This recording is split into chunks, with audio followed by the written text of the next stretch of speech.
What happens when a man who spent decades manipulating perception faces the ultimate reality? When someone who made millions disappear before thousands of eyes suddenly finds himself on the edge of existence? This is the extraordinary true account of Marcus Reynolds, a celebrated illusionist from Charleston County, South Carolina, whose cardiac arrest became the gateway to an experience that would transform everything he thought he knew about life, death, and the supernatural realm he once mocked from behind the curtain of his magic shows. Marcus Reynolds wasn't just any performer.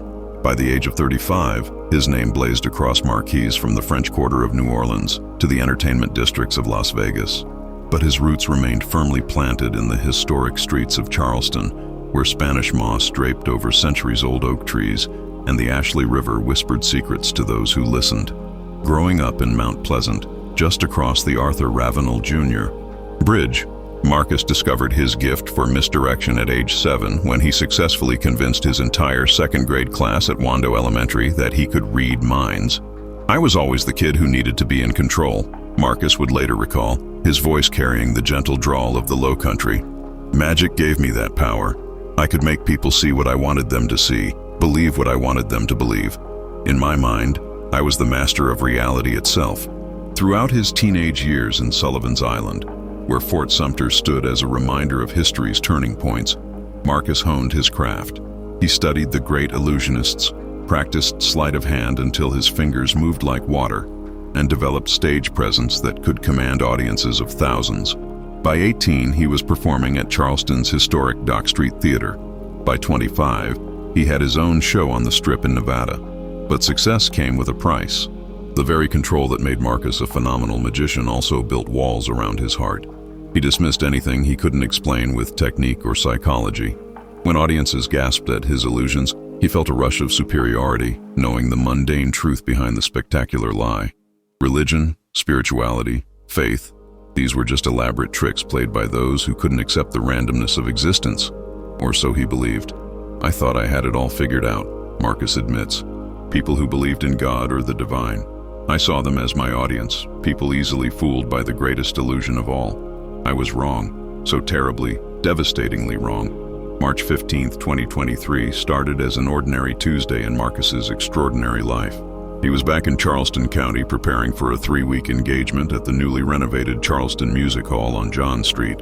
The performance was a homecoming of sorts, a chance to dazzle the community that had watched him grow from a kid with a deck of cards to an internationally recognized performer. The evening show went flawlessly. Marcus performed his signature illusions, the levitation act that had made him famous, the disappearing act that left audiences bewildered, and the mind-reading routine that had even skeptics questioning their disbelief. As the curtain fell to thunderous applause, Marcus felt the familiar surge of accomplishment. He was king of his domain, master of perception, controller of reality. After the show, he grabbed dinner at Fleet Landing Restaurant on the waterfront, watching boats drift past Patriots Point Naval and Maritime Museum in the distance. He texted his sister Jennifer, who lived in nearby Somerville, telling her the show had gone perfectly. He called his mother in North Charleston to confirm their lunch plans for the following day. Everything was exactly as it should be. But at 2:47 a.m., in his hotel room at the historic Bellman Charleston Place on Meeting Street, Marcus Reynolds' heart stopped beating. He would later learn the medical term, sudden cardiac arrest, caused by an undiagnosed arrhythmia. No warning signs, no chest pain, no shortness of breath. One moment he was reviewing notes for the next evening's performance. The next moment, he was dying.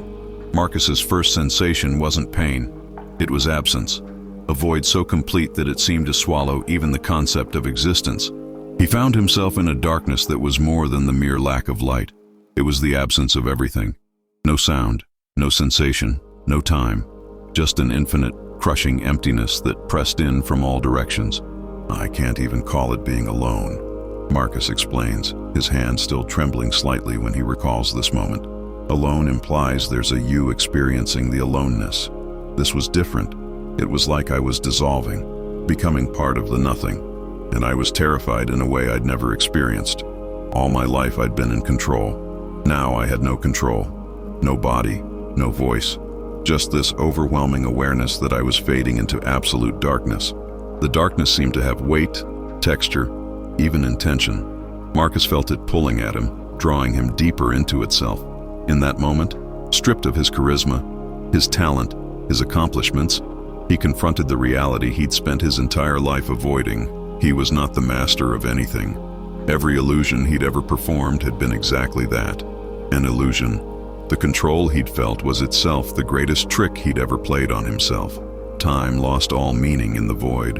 What might have been seconds could have been centuries. Marcus felt himself slipping, consciousness fragmenting like smoke in wind. And with that dissolution came a realization that shattered his atheistic worldview completely. If this emptiness was all that waited after death, then he had wasted his entire life chasing shadows and calling them substance. For the first time since childhood, Marcus Reynolds cried out for help, not to a paramedic or doctor, not to friends or family. He cried out to something he'd denied for 35 years. "God, help me," he whispered into the void, though he had no voice to speak with. "If you're real, please help me. I was wrong about everything. Please." What happened next defies easy explanation. Marcus struggles even now to find words adequate to describe it, though he's recounted the story hundreds of times in the months since his cardiac arrest. He returns again and again to the same insufficient phrase, "The light came." But it wasn't like any light he'd ever seen. It didn't simply illuminate the darkness. It consumed it, transformed it, revealed it to be nothing more than an illusion itself. Where there had been crushing emptiness, suddenly there was fullness, presence, warmth beyond physical warmth, love beyond human love. Imagine you've been freezing to death in an Arctic night, Marcus tries to explain, and suddenly you're plunged into tropical waters warmed by sunlight. Now multiply that feeling by 1,000, and you're beginning to approach what I felt. But it wasn't just physical. It was like every wound I'd ever suffered, every fear I'd ever harbored, every moment of loneliness and despair was being touched, healed, made whole. The light had personality, consciousness, intention. It knew him. Marcus felt his entire life unfolding before him, but not as a judgment or condemnation. Every moment was there. The boy showing card tricks to neighbors in Mount Pleasant, the teenager performing at Folly Beach County Park, the young man walking across the Pitt Street Bridge at sunset, convinced he needed nothing beyond his own talent and intelligence. The light showed Marcus his arrogance, his dismissal of others' faith, his pride in being above spiritual matters. But it showed him these things with such overwhelming compassion that Marcus felt no shame, only sorrow for the years he'd wasted building walls instead of bridges. "I saw my mother praying for me," Marcus recounts, tears streaming down his face. "Every night for 35 years, she'd prayed that I'd find faith. I used to mock her gently, tell her she was talking to empty air. But there in the light, I saw those prayers. They were real, tangible things, like golden threads connecting her heart to something vast and incomprehensible. And I saw that those prayers had never been ignored. They'd been answered. I just hadn't been ready to receive the answer until this moment." The light communicated without words, conveyed meaning that bypassed language entirely. It told Marcus that he had a choice. He could continue forward into a mystery beyond even the light, or he could return. There was work yet undone, a purpose he'd been running from his entire life. The illusions he'd mastered, the ability to capture attention and shift perception, these were gifts meant for a different kind of magic. The magic of testimony, of truth-telling, of showing others the reality behind the greatest illusion of all. The illusion that we are alone, that there is no meaning, that the material world is all that exists. "Go back," the light seemed to say. "Tell them what you've seen. Tell them they're not alone. Tell them I'm real." Marcus wanted to stay in the light. Every fiber of his being wanted to remain in that perfect peace, that absolute love.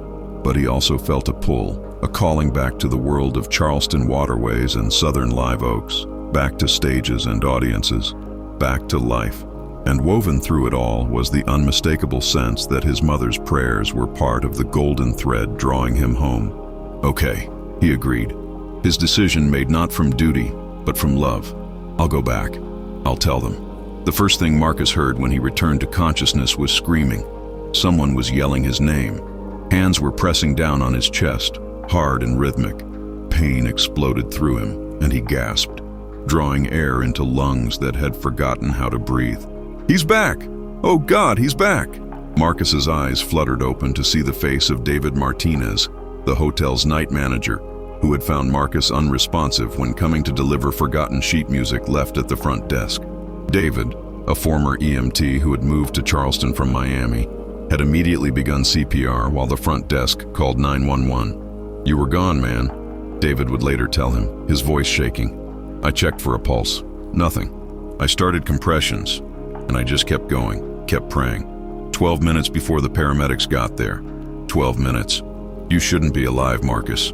You definitely shouldn't be normal." But Marcus wasn't quite normal. Even as the paramedics rushed him to MUSC Health in downtown Charleston, even as doctors ran tests and hooked him to monitors, Marcus couldn't shake the feeling of the light. It was like he'd brought a piece of it back with him, embedded now somewhere in his chest where his surgically repaired heart beat with renewed purpose. Dr. Sarah Mitchell, the cardiologist who oversaw his care, couldn't explain what she was seeing.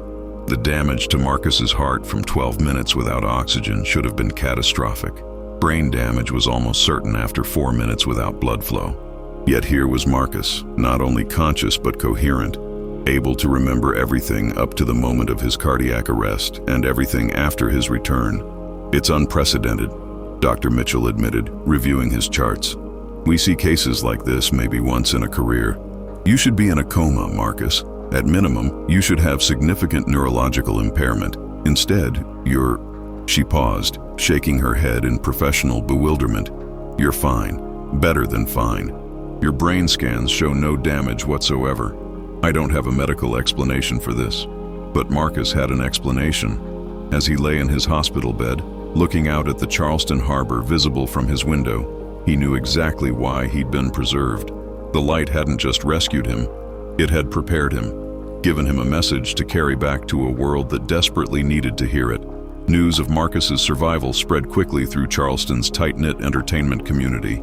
Within days, the story had reached local news outlets. The medical anomaly drew attention, but what really stunned people was what Marcus did next. He canceled the remaining performances of his Charleston engagement. Not postponed, canceled. He called his agent in Los Angeles and informed her he was walking away from a 6-figure contract for a residency in Las Vegas. He turned down interview requests from entertainment magazines and instead agreed to speak only to those who would let him tell the full story, including the part about the light. His sister Jennifer drove down from Somerville, terrified by his near death, but even more confused by his apparent personality transplant. "Who are you and what have you done with my skeptic brother?" she asked, half joking, as they sat together on a bench at White Point Garden, watching sailboats navigate the confluence of the Ashley and Cooper rivers. "I met something," Marcus told her simply, "or someone. I'm still figuring out the right words. But Jen, everything we were taught as kids, everything Mom tried to tell us about faith and God, and there being more to reality than what we can see and touch, it's all true. More than true. It's the only real thing there is." Jennifer studied her brother's face, looking for signs of brain damage the doctors had missed, or perhaps the manic enthusiasm of someone who'd had a psychological break. But what she saw was clarity, peace, a groundedness that her driven, ambitious, control-obsessed brother had never possessed in all the years she'd known him. "Tell me everything," she said. And he did. There on that bench, Marcus told his sister about the void, the light, the love that had shattered his certainty that the material world was all that existed. He told her about their mother's prayers, visible like gold threads in the presence of the divine. He told her about the choice he'd been given and the mission he'd accepted. Jennifer wept, not from sadness, but from recognition. She'd walked away from faith herself in college, influenced by her older brother's confident atheism. Now, hearing his testimony, something dormant in her heart stirred back to life. "I want what you have," she whispered. "That certainty, that peace. You can have it," Marcus assured her. "It's not about being perfect or having all the answers. It's about being willing to admit you need something bigger than yourself. I spent 35 years thinking I was the master of my own destiny. I was wrong, and being wrong was the first step to being found." They prayed together there in the park, a simple prayer of surrender and openness. No magic words, no elaborate ritual, just two souls acknowledging their need for divine light in a world that often feels overwhelmingly dark. That conversation with Jennifer became the template for thousands more. Word spread through Charleston and beyond about Marcus Reynolds, the magician who'd returned from death with a message about light in the darkness. Churches invited him to speak. Skeptics challenged him to debates. People who'd had their own near-death experiences sought him out, grateful to finally meet someone who understood the ineffable nature of what lay beyond. 3 months after his cardiac arrest, Marcus stood before a packed house at Seacoast Church in Mount Pleasant. Every seat was filled. People stood in the aisles. The parking lot overflowed onto the grass. Pastor Michael Williams had heard Marcus's story through a mutual friend and immediately extended an invitation to speak. Marcus stepped up to the microphone, his hands no longer performing sleight-of-hand tricks, but open, empty, honest. The stage lights felt different now than they had during his magic shows. Then, lights had been tools for creating shadow and illusion. Now, they reminded him of the light that had saved his life. "I used to stand on stages and lie for a living," he began, his voice carrying to every corner of the sanctuary. "I was good at it. I convinced thousands of people that I could do impossible things. I made my living creating illusions, making people see what wasn't there and miss what was.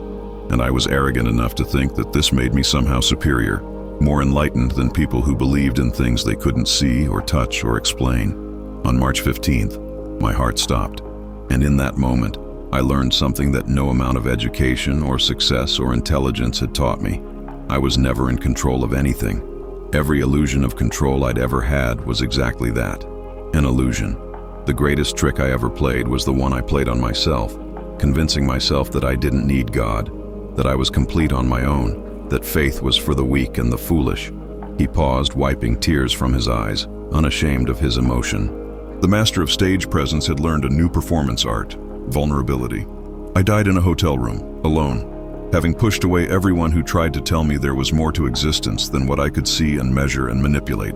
And in the darkness that followed, I finally understood what I'd been missing my whole life.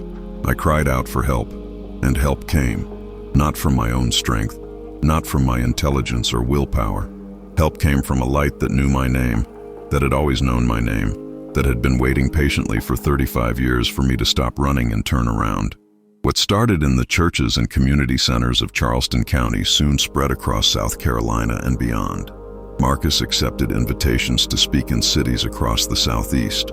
In recovery centers and megachurches, in historic sanctuaries and modern venues, he spoke about the difference between manufactured magic and authentic divine encounter. Each venue brought new faces, new stories, and a deep sense that his experience of rescue resonated with a widespread hunger. Opposition arose as well. Skeptic groups invited him to debates. A neurologist wrote an op-ed arguing that Marcus's experience was a dying brain's hallucination. Marcus met him for lunch and acknowledged the science while insisting on the hyper-reality of what he'd encountered, more real than any moment he could measure or manipulate. Former colleagues accused him of rebranding for attention. Marcus responded simply. He wasn't asking anyone to believe. He was telling them what happened and accepting the consequences. 8 months after his cardiac arrest, Marcus returned to the stage with a new kind of performance: testimonies of light. Using illusion to reveal rather than conceal, he turned misdirection into metaphor, escape routines into parables of freedom. He explained the tricks openly, not to diminish wonder but to redirect it, to ask what greater illusions we craft about control and self-sufficiency. On a cool November evening, Marcus visited his mother in Goose Creek. Patricia Reynolds had prayed for him for 35 years. She told him she'd always seen a light in him that he mistook for his own talent. When the call came from Jennifer that he'd been dead for 12 minutes, fear gave way to peace. She knew the long-prayed-for answer had arrived. Marcus wept with gratitude for a love that never gave up. March 15th, 2024, marked 1 year since his heart stopped. At Waterfront Park, thousands gathered. Marcus spoke about losing every certainty and finding on the other side a light that transformed darkness into life and despair into hope. He honored David Martinez, whose hands kept his body alive while his soul encountered the light. The crowd became a community. Stories shared, prayers offered, songs rising over Charleston Harbor as the sunset echoed the golden warmth Marcus had described. In the months that followed, national attention grew. Marcus stayed rooted in the Lowcountry, launching the Light Beyond Darkness Foundation to support cardiac arrest survivors and their families. partnering with MUSC on protocols, and creating interchurch spaces for people to share encounters without fear. Jennifer became his partner in the work. The traditional magic shows never returned. Testimonies of light evolved, sold out, and always pointed away from Marcus toward the light that rescued him. Doctors studied his case, calling his recovery inexplicable. For Marcus, the medical mystery was secondary to the mission. He'd been preserved to tell others that rescue is real. He wrote a best-selling book, began work on a documentary, and continued the quieter conversations, the ones over coffee and long walks, where questions dissolved into wonder, and a small, steady light began to glow in searching hearts. Marcus Reynolds would tell you that his cardiac arrest was both the worst and best thing that ever happened to him. It stripped away illusions, especially the illusion of control, and revealed what endures. He died so he could live. He lost what didn't matter to gain what does. And now he spends his life pointing to the reality that rescued him. The light is real, the rescue is possible, and no one is beyond its reach.